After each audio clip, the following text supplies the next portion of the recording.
Kasih karunia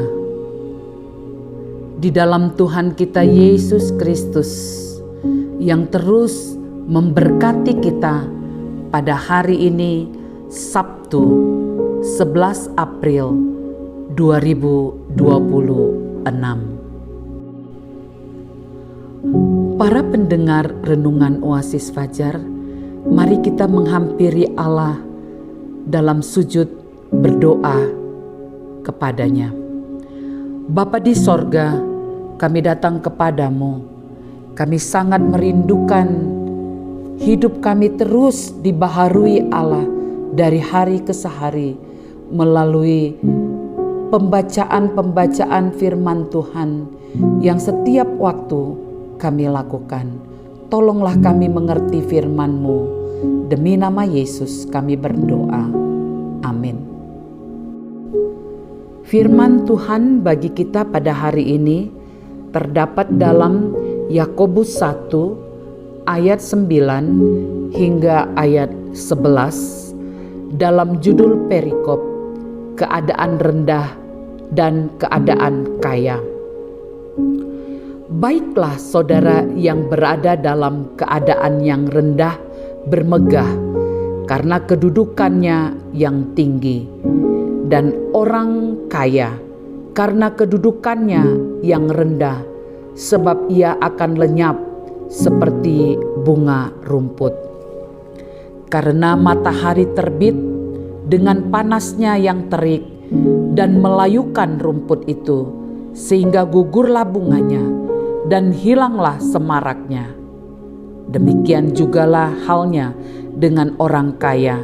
Di tengah-tengah segala usahanya, ia akan lenyap. Saudara-saudara kekasih Tuhan Yesus, judul renungan kita adalah keadaan rendah dan kaya.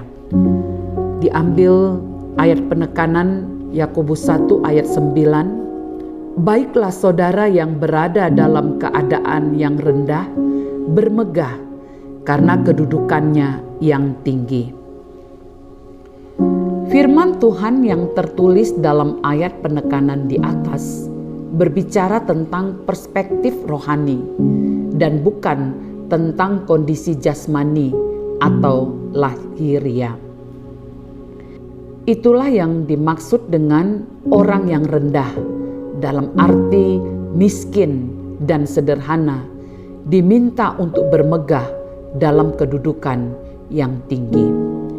Artinya, walaupun secara duniawi mereka tidak kaya, tidak terpandang, dan tidak memiliki jabatan dan kedudukan, tapi di dalam Kristus mereka dimuliakan dan diangkat sebagai anak-anak Allah. Sebaliknya, bagi mereka yang kaya secara harta dunia, harus menyadari bahwa kekayaan duniawi tidak kekal dan akan habis lenyap. Karena itulah kita tidak boleh bermegah dengan harta, jabatan, dan kedudukan yang kita miliki.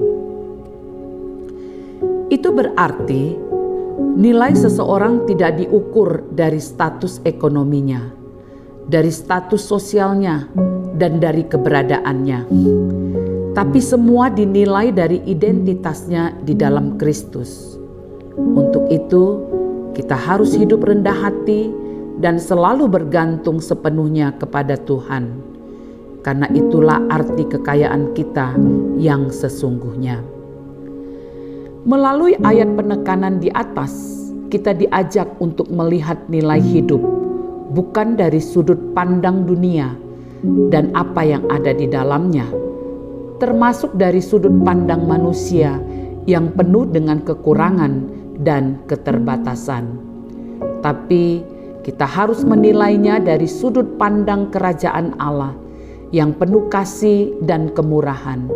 Karena itu, kita tidak perlu menilai orang lain dengan kacamata kita. Cukup kita menilai diri sendiri dengan menggunakan cermin firman Tuhan. Penegasan, jangan minder dengan kondisi ekonomi yang kita miliki.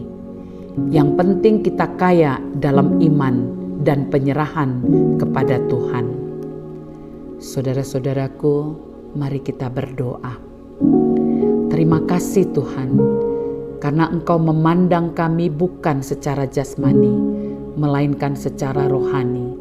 Dan kami berterima kasih karena berkat pengorbanan-Mu di atas bukit Golgota, maka kami yang miskin menjadi kaya, dan kami pun dilayakkan untuk menjadi anak-anak-Mu yang diberkati.